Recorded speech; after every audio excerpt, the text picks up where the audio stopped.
Hello, I'm Rick Blackwell. Just a few hours, we may have a new contender joining the race for the presidency. Florida Senator Marco Rubio is expected to announce today that he's running for the White House. The freshman senator told big donors that he's, quote, uniquely qualified to represent the GOP in 2016.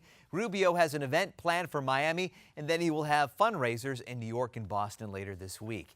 Meanwhile, lots of reactions from Hillary Clinton's announcement that she made over the weekend. She doesn't have a track record of leadership or trustworthiness.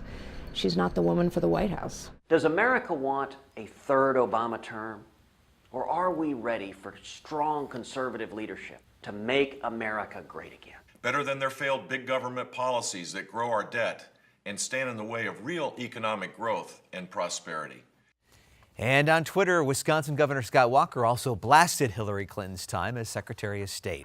Illinois is still reeling after a deadly tornado strikes Fairdale. Residents were allowed to return for a short time on Saturday to assess the damage. 2 people were killed, 20 more were injured after the strong E4 tornado ripped through the town last week. Officials say it damaged or flattened nearly every building in the small town of about 200 people.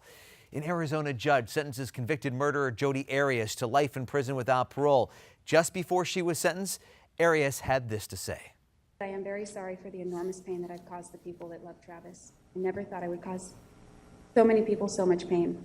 I live every day wishing that I could undo what I did to Travis and wishing that I could take away their pain. Arias was convicted of murdering her boyfriend Travis Alexander nearly 7 years ago. Construction on an Indiana highway leads to a massive accident involving a bus and an 18-wheeler. Police in Indiana say 19 people were rushed to the hospital after a megabus slammed into the back of a semi-truck that had stopped on Interstate 65. Fortunately, none of the injuries are life-threatening, but this is the 4th Indiana crash involving a bus in 6 months.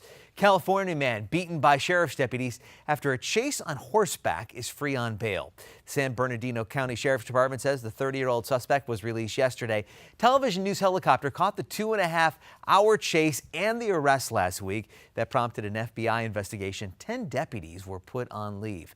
65-year-old German woman is pregnant with quadruplets.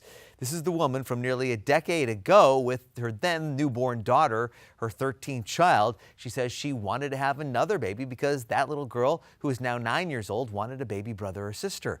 The 4 babies on the way are due this summer. Take a look at this rare bird. Look right in the middle there. That's a black flamingo. Experts think it might be the only one on the planet. These pictures were captured in Cyprus last week. And that's your Newsmax Now update. More news coming your way in 30 minutes.